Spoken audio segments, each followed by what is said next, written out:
Hello friends, welcome back to our channel. Friends, ఈ వీడియోలో మనం ఈరోజు అన్ని న్యూస్ పేపర్లో వచ్చినటువంటి ఇంపార్టెంట్ ఎడ్యుకేషన్ అప్డేట్స్తో పాటు చాలా ముఖ్యమైనటువంటి కరెంట్ అఫైర్స్ కూడా రావడం జరిగింది. సో వాటన్నిటి గురించి వన్ బై వన్ ఈ వీడియోలో అయితే చూద్దాం. వీడియో చూస్తున్న ప్రతి ఒక్కరు వీడియోని ఖచ్చితంగా లైక్ చేయండి. డైలీ 1 to 2 hours వర్క్ చేసి దాదాపుగా 8 న్యూస్ పేపర్ చదివి ఇన్ఫర్మేషన్ మీకు అందించడం జరుగుతుంది. చాలామంది మన వీడియోస్ని ఫాలో అవుతున్నారు కానీ లైక్ చేయట్లేదు. ఖచ్చితంగా లైక్ చేయండి. ఈ వీడియోకి అయితే నేను 1000 లైక్స్ ఎక్స్పెక్ట్ చేస్తున్నాను. సో ఇది ఎవరికైతే యూజ్ ఉంటుందో వారికి షేర్ చేయండి. అదేవిధంగా సబ్స్క్రైబ్ చేసుకొని చూడండి. రెగ్యులర్గా మీకు జాబ్ అప్డేట్స్ అంతాయి. మన ఛానల్కి సంబంధించినటువంటి టెలిగ్రామ్ గ్రూప్లో కూడా జాయిన్ కాండి. సో దాంట్లో కూడా రెగ్యులర్గా జాబ్ అప్డేట్ షేర్ చేస్తున్నాను. మీకు చాలా యూజ్ ఉంటుంది. ఆ గ్రూప్లో కంపల్సరీ జాయిన్ కాండి. ఫ్రెండ్స్, మన ఛానల్ ద్వారా గ్రూప్ 4కి సంబంధించినటువంటి ఆన్లైన్ టెస్ట్ సిరీస్ అనేది మన యాప్లోకి తీసుకురావడం జరిగింది. దీనికి సంబంధించిన ప్రశ్నలు మీకు తెలుగు మరియు ఇంగ్లీష్ మీడియంలో అయితే ఉంటాయి. టాపిక్ వైజ్గా 100 టెస్టులు, అదేవిధంగా 10 గ్రాండ్ టెస్టులు అయితే అందుబాటులో ఉన్నాయి. సో ఇప్పుడు ప్రజెంట్ కనుక మీరు తీసుకున్నట్లయితే దీని కాస్ట్ వచ్చేసి 299 ఉంది. సో ఇంట్రెస్టెడ్ క్యాండిడేట్స్ ఎవరైనా కావాలనుకుంటే ఈరోజు తీసుకున్నటువంటి ప్రయత్నం చేయండి. ఇంకా తెలంగాణ కల్చర్కి సంబంధించినటువంటి టాప్ 100 బిట్స్కి సంబంధించినటువంటి గ్రాండ్ టెస్ట్ కావచ్చు, అదేవిధంగా ప్రభుత్వ పథకాలకు సంబంధించినటువంటి గ్రాండ్ టెస్ట్ కూడా అందుబాటులో ఉంది. దీనికి సంబంధించిన టెస్ట్ను మీరు ఆన్లైన్లో రాసుకోవచ్చు. పీడిఎఫ్ కూడా డౌన్లోడ్ చేసుకొని ప్రింట్ తీసుకోవచ్చు. ఇంకా అవే కాకుండా కరెంట్ అఫైర్స్ పీడిఎఫ్ కూడా పర్ మంత్కు 20 రూపీస్ చెప్పిన చెల్లించి మీరు పీడిఎఫ్ అయితే డౌన్లోడ్ చేసి ప్రింట్ చేసుకోవచ్చు. ఇంకా ఇండియన్ పాలిటిక్స్ సంబంధించిన టెస్ట్ సిరీస్ కావచ్చు, తెలంగాణ చరిత్ర, అదేవిధంగా తెలంగాణ ఉద్యమ చరిత్రకు సంబంధించి జనరల్ సైన్స్కి సంబంధించినటువంటి టెస్ట్ సిరీస్ కూడా ఉన్నాయి. వీటికి సంబంధించిన శాంపిల్ టెస్ట్లు అక్కడ ఉంటాయి. యాప్ డౌన్లోడ్ చేసుకొని మీరు శాంపిల్ టెస్ట్ చూసిన తర్వాత నచ్చితే దానికి సంబంధించిన కోర్స్ అయితే తీసుకోండి. ఫ్రెండ్స్, ఈరోజు న్యూస్ పేపర్లో వచ్చేటువంటి అప్డేట్స్ కనుక చూసినట్లయితే మనకు ఫస్ట్ అప్డేట్ వచ్చేసి 2878 కేంద్రాల్లో గ్రూప్ 4 అని చెప్పేసి మనం నమస్తే తెలంగాణలో ఒక అప్డేట్ అయితే ఇక్కడ చూడవచ్చు. పరీక్ష నిర్వహణకు ముమ్మర ఏర్పాట్లు, హాజరు కానున్నటువంటి 9,50,000 మంది అభ్యర్థులు. సో 33 కలెక్టరేట్లో హెల్ప్ లైన్ సెంటర్లు టీఎస్పీఎస్సీ వెల్లడి అని చెప్పేసి ఇక్కడ ఒక అప్డేట్ అయితే మనకు రావడం జరిగింది. సో ఇక్కడ ఉన్నటువంటి ఇన్ఫర్మేషన్ కనుక చూసినట్లయితే మనకు వచ్చే నెల 1న గ్రూప్ 1 పరీక్ష నిర్వహించేందుకు టీఎస్పీఎస్సీ ముమ్మర ఏర్పాట్లు చేస్తుంది. సో రాష్ట్ర వ్యాప్తంగా 2878 కేంద్రాల్లో పరీక్ష నిర్వహించనున్నారు. సో అత్యధిక అభ్యర్థులు గ్రూప్ 4 రాయన్నారు. సో ఈ నేపథ్యంలో జిల్లా కేంద్రాలతో పాటు కొన్ని రెవెన్యూ డివిజన్ కేంద్రాల్లోనూ పరీక్ష నిర్వహించాలని టీఎస్పీఎస్సీ నిర్ణయించింది. సో ఇందుకు కలెక్టర్లు కావచ్చు, ఎస్పీలతో TSPSC chairman B Janardhan Reddy ప్రత్యేకంగా ఆన్లైన్లో సమావేశాలు నిర్వహించారని చెప్పేసి ఇక్కడైతే చూడవచ్చు. సో ప్రతి పరీక్షా కేంద్రం వద్ద మహిళా అభ్యర్థులను తనిఖీ చేసేందుకు మహిళా అధికారులను అందుబాటులో ఉంచాలని సూచించారు. ఈసారి గ్రూప్ 4లో తంబ్ అటెండెన్స్ తీసుకున్నటువంటి నేపథ్యంలో అన్ని ఏర్పాట్లు చేస్తున్నారు. 33 జిల్లాల్లోని కలెక్టరేట్లో హెల్ప్ లైన్ సెంటర్లు ఏర్పాటు చేస్తారు. ఎవరైనా మాల్ ప్రాక్టీస్ కనుక పాల్పడితే వారిని శాశ్వతంగా కమిషన్ పరీక్షల నుంచి డిబార్ చేస్తామని టీఎస్పీఎస్సీ ఇప్పటికే హెచ్చరించినటువంటి విషయం విత్తమని చెప్పేసి ఇక్కడ ఇవ్వడం జరిగింది. సో మొదటి రోజే 5,50,000 హాల్ టికెట్స్ డౌన్లోడ్ అని చెప్పేసి కూడా ఇచ్చారు. సో ఉద్యోగం ఎలాగైనా సాధించాలన్న పట్టుదలతో అభ్యర్థులు ఉన్నారు. సో ఇందుకు మొదటి రోజే భారీ సంఖ్యలో హాల్ టికెట్లు డౌన్లోడ్ చేసుకోవడమే నిదర్శనం అని చెప్పేసి ఇక్కడ చూడవచ్చు. సో గ్రూప్ 4కు మొత్తం 9,51,204 దరఖాస్తులు రాగా మొదటి రోజే 5,50,171 మంది అభ్యర్థులు హాల్ టికెట్లు డౌన్లోడ్ చేసుకున్నారని చెప్పేసి ఇక్కడ ఇచ్చారు. కాగా చివరి నిమిషంలో హాల్ టికెట్లు డౌన్లోడ్ చేసుకుంటే తలెత్తబోయేటువంటి ఇబ్బందులను టీఎస్పీఎస్సీ వివరిస్తుంది. సో ప్రతి అభ్యర్థికి ప్రత్యేకంగా మెసేజ్లు పంపిస్తూ వారికి ఎప్పటికప్పుడు వారిని అప్రమత్తం చేస్తున్నట్లు ఇక్కడ మనకు ఒక అప్డేట్ అయితే గ్రూప్ 4కి సంబంధించి అయితే చూడవచ్చు. సో గ్రూప్ 4కి సంబంధించి 2878 కేంద్రాల్లో ఎగ్జామ్ కండక్ట్ చేయబోతున్నట్లు దానికి సంబంధించినటువంటి కంప్లీట్ డీటెయిల్స్ అయితే మనకి ఈరోజు ఇక్కడ నమస్తే తెలంగాణలో అయితే ఇవ్వడం జరిగింది. ఇక నెక్స్ట్ ఇక్కడ మనకు గురుకులాకు సంబంధించి ఒక అప్డేట్ అయితే చూడవచ్చు. సో నేటి నుంచి టీజీటీ దరఖాస్తుల సవరణ అని చెప్పేసి ఇచ్చారు. సో మనకు టీజీటీ పోస్టులకు సంబంధించి ఎడిట్ ఆప్షన్ అయితే రావడం జరిగింది. సో గురుకులాలోని ట్రైన్డ్ గ్రాడ్యుయేటివ్ టీచర్స్ టీజీటీ పోస్టుల దరఖాస్తుకు సోమవారం నుంచి 30 వరకు సవరించుకోవచ్చు అని చెప్పేసి ట్రిప్ అధికారులు తెలిపారు. సో అభ్యర్థుల విజ్ఞప్తి మేరకు ఈ అవకాశాన్ని కల్పిస్తున్నట్లు పేర్కొన్నట్లు ఇక్కడ మనం చూడవచ్చు. సో ఎవరైతే ఈ టీజీటీకి అప్లై చేసి మీరు ఏదైనా మిస్టేక్ చేసినట్లయితే సో దానికి సంబంధించి మనకి ప్రజెంట్ అయితే ఎడిట్ ఆప్షన్ అయితే రావడం జరిగింది. సో మీకు సోమవారం నుంచి ఈ నెల 30వ తారీఖు వరకు మీరు వీటిని అయితే సవరించుకోవచ్చు. సో ఎవరైనా మిస్టేక్ చేసిన అభ్యర్థులు ఉంటే ఈ అవకాశాన్ని అయితే యూజ్ చేసుకోండి. ఇక నెక్స్ట్ ఇక్కడ మనకు పోలీస్ ఉద్యోగాలకు సంబంధించిన అప్డేట్ కూడా రావడం జరిగింది. సో సర్టిఫికేట్ల వెరిఫికేషన్కు నేడు ఆఖరు అంటూ ఇక్కడ చూడవచ్చు. సో మనకు రాష్ట్రంలో పోలీస్ అభ్యర్థుల సర్టిఫికేట్ వెరిఫికేషన్ గడువు సోమవారంతో ముగియనుంది. సో టీఎస్ఎల్బీఆర్బీ ఈ నెల 14 నుంచి 26 వరకు ఆన్లైన్లో అర్హులైనటువంటి అభ్యర్థులకు మనకి ఏదైతే 109,906 మంది అభ్యర్థుల సర్టిఫికేట్ వెరిఫికేషన్ పూర్తికి ఏర్పాట్లు అయితే చేసింది. దీనికి రాష్ట్ర వ్యాప్తంగా 18 కేంద్రాలను అయితే కేటాయించింది. సర్టిఫికేట్ వెరిఫికేషన్ కేంద్రంలోనే దరఖాస్తు సవరణకు ప్రత్యేక కౌంటర్లు ఏర్పాటు చేసినట్లు టీఎస్ఎల్బీఆర్బీ తెలిపింది. సో దాంతో అది మనకు ఈ రోజుతో అయితే కంప్లీట్ కాబోతుంది అనమాట. నిన్న మనం చూసాం. సో వితిన్ 2 వీక్స్లో వీటికి సంబంధించినటువంటి రిజల్ట్స్ కూడా డిక్లేర్ చేస్తామని చెప్పేసి నిన్న మనం న్యూస్ పేపర్లో ఒక అప్డేట్ అయితే చూడడం జరిగింది. నెక్స్ట్ ఇక్కడ గ్రూప్ 4కి సంబంధించి మరొక అప్డేట్ చూడవచ్చు. నల్గొండ జిల్లాకు సంబంధించి సో గ్రూప్ 4 పరీక్షకు ఏర్పాట్లు అని చెప్పేసి ఇక్కడ ఇచ్చారు. సో రాష్ట్ర వ్యాప్తంగా జూలై 1న మనకు గ్రూప్ 4 పరీక్ష నిర్వహిస్తుండడంతో ఉమ్మడి నల్గొండ జిల్లా వ్యాప్తంగా యువత అందుకు తగిన ప్రణాళికతో సిద్ధమవుతుంది. సో పరీక్ష నిర్వహణకు జిల్లా యంత్రాంగం ఏర్పాట్లలో నిమగ్నమైంది. సో ఉమ్మడి జిల్లా వ్యాప్తంగా 1,03,000 మంది సో దీనికి అప్లై చేసినట్లు సో పరీక్ష రాయబోతున్నట్లు ఇక్కడ చూడవచ్చు. మొత్తం 287 కేంద్రాలు అయితే ఏర్పాటు చేస్తారట. సో మొత్తం ఉమ్మడి నల్గొండ జిల్లాలో సో ఇక్కడ కాంపిటీషన్ చూసినట్లయితే మనకు 1,03,000 మంది ఉన్నట్లుగా మనమైతే అర్థం చేసుకోవచ్చు.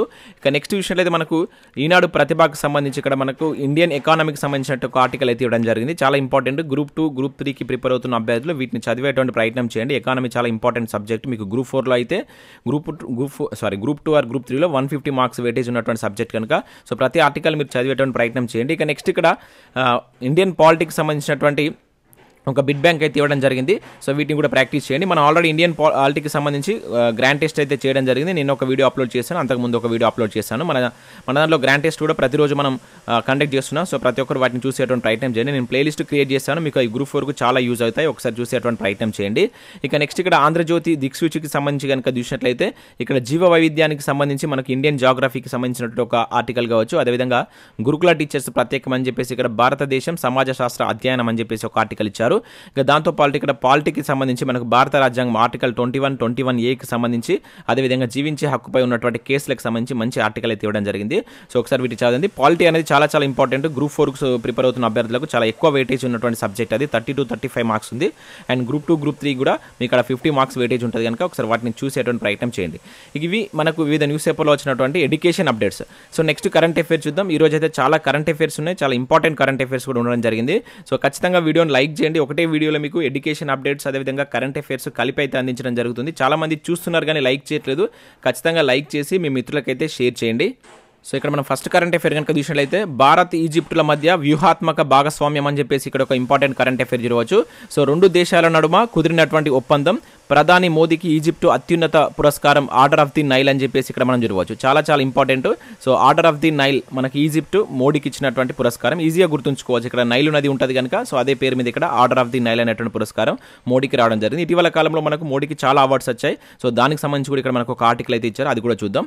సో ఇక్కడ మనం చూసినట్లయితే సో తన 2 రోజుల ఈజిప్టు అధికారిక పర్యటనలో భాగంగా 2వ రోజు అయినటువంటి ఆదివారం భారత ప్రధానమంత్రి నరేంద్ర మోడీ ఆ దేశ అధ్యక్షుడు అబ్దుల్ అంటే ఏదైతే మనకు ఈజిప్టు దేశ అధ్యక్షుడు అయినటువంటి అబ్దుల్ ఫతా ఎల్సిసితో సమావేశమయ్యారు. సో వాణిజ్య పెంపు కావచ్చు, పెట్టుబడుల ద్వారా 2 దేశాల మధ్య వ్యూహాత్మక భాగస్వామ్యం బలోపేతానికి తీసుకోవాల్సినటువంటి చర్యలపై ఇద్దరు నేతలు ముఖాముఖిగా చర్చించుకున్నారు.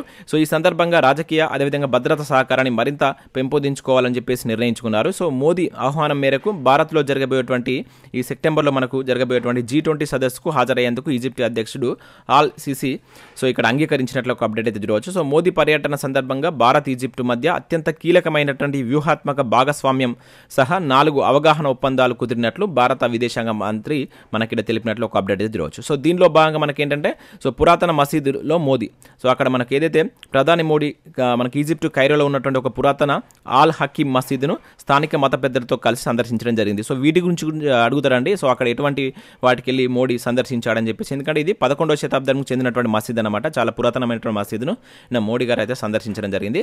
సో అది ఈజిప్టులోని కైరోలో ఉంది. సో దాన్ని కూడా గుర్తుంచుకోండి.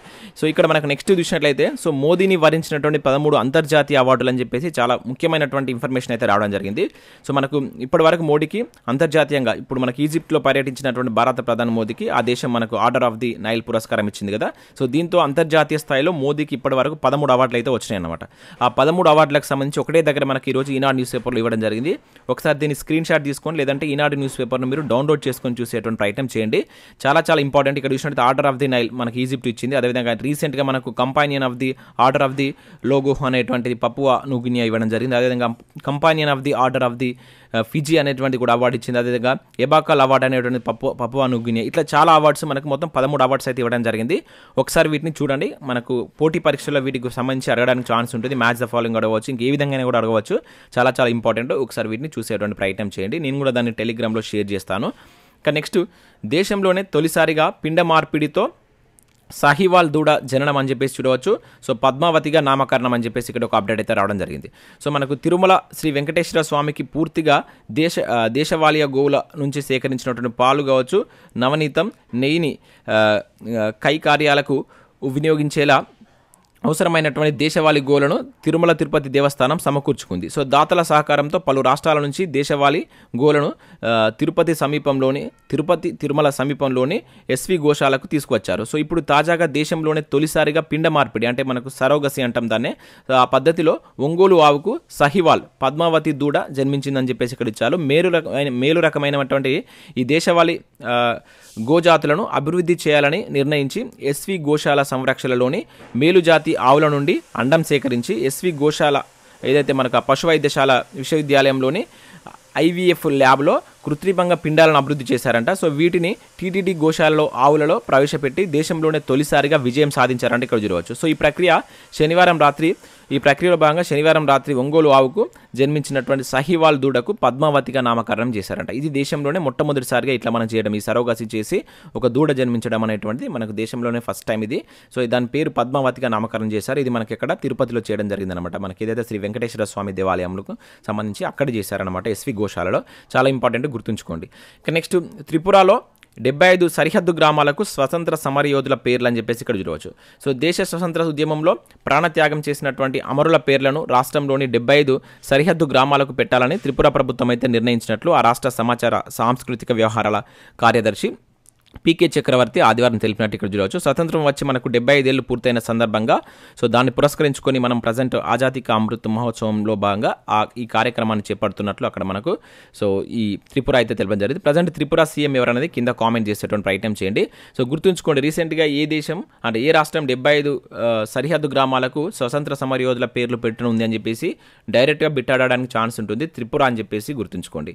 ఇక నెక్స్ట్ చూసినట్టయితే హ్యాండ్బాల్ విజేత మహారాష్ట్ర అంటూ చూడవచ్చు. సో మనకు ప్రీమియర్ హ్యాండ్బాల్ లీగ్ తొలి టైటిల్ను మనకు మహారాష్ట్ర ఐరన్ మెన్ జట్టు అయితే సొంతం చేసుకుంది. ఇది ఫస్ట్ టైం అనమాట. మనకు IPL ఎట్లయితే ఇప్పుడు 16వ IPL క్రికెట్లో జరిగిందో సో అట్లా మనకు అదేవిధంగా ప్రో కబడ్డీ లీగ్ 9 జరిగింది కదా, అట్లా మనకు హ్యాండ్బాల్కి సంబంధించినటువంటి మొట్టమొదటి ప్రీమియర్ లీగ్ అనమాట ఇది. సో ఇది ఫస్ట్ గెలుచుకున్నటువంటి ఏంటంటే మహారాష్ట్ర. చాలా చాలా ఇంపార్టెంట్, ఫస్ట్ కనుక అడగడానికి ఛాన్స్ ఉంటుంది, గుర్తుంచుకోండి. సో నెక్స్ట్ కరెంట్ అఫేర్ కనుక చూసినట్లయితే దేశంలోనే తొలిసారిగా కుంగుబాటుకు శస్త్రచికిత్స అంటే ఇక్కడ ఒక ఇంపార్టెంట్ కరెంట్ అఫేర్ చూడవచ్చు. సో ముంబై వైద్యులు తొలిసారిగా కుంగుబాటుకు శస్త్రచికిత్స నిర్వహించారు. 2017లో మానసిక ఆరోగ్య చట్టం అమలులోకి వచ్చిన తర్వాత సో దేశంలో జరిగినటువంటి తొలి డిప్రెషన్ సర్జరీ కావడం ఇదే విశేషం అంటే ఇక్కడ చూడవచ్చు. సో ఇక్కడ చూసినట్లయితే ఆస్ట్రేలియాకు చెందినటువంటి ఓ మహిళ గత 26 ఏళ్లుగా ఈ డిప్రెషన్తో బాధపడుతుంది. So Maharashtra mental health board అనుమతితో సో మనకిడ జాస్లోక్ ఆసుపత్రిలో so neuro surgeon doctor పరేక్ Joshi నేతృత్వంలో సో వైద్య బృందం ఈ శస్త్రచికిత్స నిర్వహించినట్లు ఇక్కడైతే చూడవచ్చు. సో దీనిని డీప్ బ్రెయిన్ స్టిమ్యులేషన్ సర్జరీ అని చెప్పేసి కూడా అంటారంట. సో ఇది ఎక్కడ జరిగిందంటే మొట్టమొదటిసారిగా మనకు మహారాష్ట్రలో జరిగింది. సో ముంబై వైద్యులు దీన్ని చేయడం జరిగింది అనమాట. దేశంలోనే తొలిసారిగా కుంగుబాటుకు శస్త్రచికిత్స చేయడం అనేది జరిగింది. సో గుర్తుంచుకోండి, ఎక్కడ అని చెప్పేసి అడగడానికి ఎక్కువగా ఛాన్స్ ఉంటుంది. ఇక నెక్స్ట్ చూసినట్లయితే మనకి 10వ శతాబ్దం నాటి జైన శిల్పాలు అని చెప్పేసి ఇక్కడ ఒక కరెంట్ అఫేర్ మనం చూడవచ్చు. సో మొయినాబాద్ చెరువు తూముకు గుర్తింపు, సో చరిత్రను కాపాడాలన్నటువంటి పురావస్తు శాస్త్రవేత్తలు అని చెప్పేసి ఇక్కడ ఒక అప్డేట్ అయితే రావడం జరిగింది. సో ఇక్కడ మనం చూసినట్లయితే సో 10వ శతాబ్దం నాటి జైన శిల్పాలను పురావస్తు శాస్త్రవేత్తలు రంగారెడ్డి జిల్లా మొయినాబాద్ మండలంలోని ఎనికేపల్లి శివారులో చెరువుకు తూముకు గుర్తించారంట. సో ఒక చెరువుకు తూములా వాటిని పెట్టడం జరిగిందనమాట. వాటిని మనకు పురావస్తు శాస్త్రవేత్తలు అయితే గుర్తించడం జరిగింది. అక్కడ రాష్ట్రకూటుల కాలం నాటి జైన తీర్థంకర శిలాఫలకాలు అదేవిధంగా శిల్పాలు ఉన్నట్లు వెల్లడించారు. సో యువ పురావస్తు పరిశోధకుడు అయినటువంటి పాములపాటి శ్రీనాథ్ రెడ్డి ఇచ్చినటువంటి సమాచారంతో జైన శిల్పాలున్నాయన్న ప్రాంతాన్ని ఆదివారం మనకు ప్లిచ్ ఇండియా ఫౌండేషన్ అనేటువంటి CEO డాక్టర్ ఈమని శివనాగిరెడ్డి అయితే సందర్శించారు. అక్కడ ఆదినాథ అదేవిధంగా నేమినాథ పార్శ్వనాథ వర్తమాన మహావీరుల శిల్పాలు ఏదైతే ధ్యాన ముద్రలో ఉన్నట్లుగా ఆయన తెలపడం జరిగింది. సో 2 శిలాఫలకాలపై 9 అదేవిధంగా 10వ శతాబ్దం నాటి తెలుగు కన్నడ శాసనాలు ఉన్నాయని చెప్పేసి వివరించారు. దాదాపుగా 100 ఏళ్ల క్రిందట నిర్మించినటువంటి ఈ తూముకు స్థానిక శిథిల జైనాలయం నుంచి తెచ్చి వీటిని బిగించి ఉంటారని సో రాష్ట్రకూట అదేవిధంగా వేములవాడ చాళుక్యుల కాలంలో సమీపంలోని చిలుకూరు జైన కేంద్రం అని చెప్పేసి కూడా ఇక్కడ దాన్ని తెలపడం జరిగింది. సో ఎనికపల్లి జైన బసది కూడా అప్పటిదే అని చెప్పేసి ఇక్కడ చెప్పారు. సో ఈ శిల్పాలను కాపాడాలని చెప్పేసి ఆయన స్థానికులను కోరినట్లు ఇక్కడ ఒక అప్డేట్ చూడవచ్చు. సో గుర్తుంచుకొని 10వ శతాబ్దం నాటి జైన శిల్పాలు ఇటీవల ఎక్కడ వెలుగులో చూసాయంటే మనకు మొయినాబాద్, అది ఎక్కడ, అది రంగారెడ్డి జిల్లాలో ఉన్నట్టు మొయినాబాద్లో మనకు వెలుగు చూడడం జరిగింది. అవి గుర్తుంచుకోండి. ఇక నెక్స్ట్ చూసినట్లయితే హసన్ రంగా అరుదైన రికార్డ్ అని చెప్పేసి ఇక్కడ చూడవచ్చు. వరుసగా 3వ సారి 5 వికెట్లు అని చెప్పేసి ఇక్కడ ఇచ్చారు. సో ఇక్కడ మనకి చూసినట్లయితే సో ఇక్కడ మనకి వనిందు హసన్ రంగా వరుసగా మూడోసారి 5 వికెట్లు పతనం చేసినటువంటి రెండవ బౌలర్గా రికార్డు పుటల్లోకి ఎక్కాడు. సో పాక్ పేసర్ వకార్ యూనిస్ 1990లో ఈ ఘనతను అందుకున్నాడు. సో హసన్ రంగా వరుసగా 6-5 వికెట్లు పడగొట్టారు. సో ఇట్లా వరుసగా మనకు 5 వికెట్లు మనకు వన్డేలో తీయడం అనేటువంటిది సో ఇది రెండోసారి అనమాట. ఈ రికార్డు నెలకొల్పినటువంటి వ్యక్తి ఎవరంటే మనకు శ్రీలంక బౌలర్ అయినటువంటి హసన్ రంగా అని చెప్పేసి గుర్తుంచుకోండి. ఓకేనా. సో నిన్న జరిగినటువంటి మ్యాచ్లో శ్రీలంక గెలవడం జరిగింది. సో దానిలో ఇతను 5 వికెట్లు తీసి ఈ రికార్డు సృష్టించడం జరిగింది. ఇక నెక్స్ట్ విషయంలో అయితే భారత స్విమ్మర్ల పతాక జోరు అని చెప్పేసి ఇక్కడ చూడవచ్చు. సో మనకు స్పెషల్ ఒలింపిక్స్లో భాగంగా భారత స్విమ్మర్లు సత్తా చాటారు. బెర్లిన్ వేదికగా జరిగినటువంటి టోర్నీలో ఆదివారం ముగియగా సో ఇందులో మన వాళ్ళు మొత్తం 16 పథకాలు కైవసం చేసుకున్నారు. అందులో మనకు 4 స్వర్ణాలు, 10 రజతాలు, 2 కాంస్యాలు ఉన్నాయని చెప్పేసి ఇక్కడ మనం చూడవచ్చు. గుర్తుంచుకోండి, బెర్లిన్ వేదికగా జరిగినటువంటి ఈ స్పెషల్ ఒలింపిక్స్లో భారత స్విమ్మర్లు ఎన్ని పథకాలు గెలిచారని చెప్పేసి అడగడానికి ఛాన్స్ ఉంటుంది. సో 16 పథకాలు అని చెప్పేసి గుర్తుంచుకోండి. ఇక నెక్స్ట్ విషయంలో అయితే రాష్ట్రపతిగా నామినేషన్కు ముందు పిఎంఓ కాల్ను చూడని ముర్ము అని చెప్పేసి ఇక్కడ ఒక అప్డేట్ చూడవచ్చు. సో మాజీ అధికారి ద్వారా సమాచారం. సో రాష్ట్రపతి జీవిత చరిత్ర పుస్తకం వెల్లడి. ఇక్కడ మనం గుర్తుంచుకోవాల్సిందంటే రాష్ట్రపతి జీవిత చరిత్రకు సంబంధించిన ఒక బుక్ అయితే మనకు రీసెంట్గా రిలీజ్ కావడం జరిగింది. దానికి సంబంధించి ఇక్కడ ఒక అప్డేట్ అయితే ఇచ్చారు. సో ద్రౌపది ముర్ము రాష్ట్రపతి కాకముందు ఫోన్ను అంతగా వినియోగించేవారు కాదట. సో ఆమె జీవితంలో అతి ముఖ్యమైనటువంటి ఫోన్ కాల్ను సైతం స్వీకరించలేదట. సో రాష్ట్రపతి జీవిత చరిత్రపై జర్నలిస్ట్ కస్తూరి రే రాసినటువంటి ద్రౌపది ముర్ము సో మారుమూల గిరిజన ప్రాంతం నుంచి రైసీనా హిల్స్ వరకు అనేటువంటి పుస్తకం ఈ విషయాన్ని వెల్లడించింది. సో ఇక్కడ మనం ఓవరాల్గా గుర్తుంచుకోవాల్సిందంటే ఈ బుక్ గుర్తుంచుకోండి.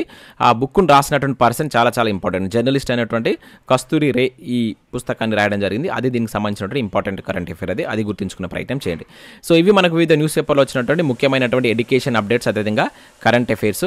సో వీడియో నచ్చినట్లయితే లైక్ చేసి మీ మిత్రులకైతే షేర్ చేయండి. అదేవిధంగా మన టెలిగ్రామ్లో జాయిన్ కానీ, దానిలో మీకు యూస్ఫుల్ ఇన్ఫర్మేషన్ అయితే షేర్ చేయడం జరుగుతుంది.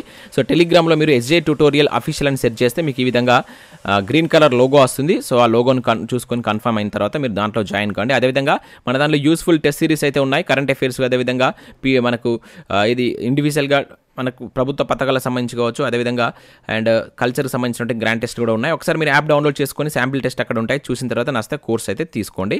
So thanks for watching. Thank you everyone.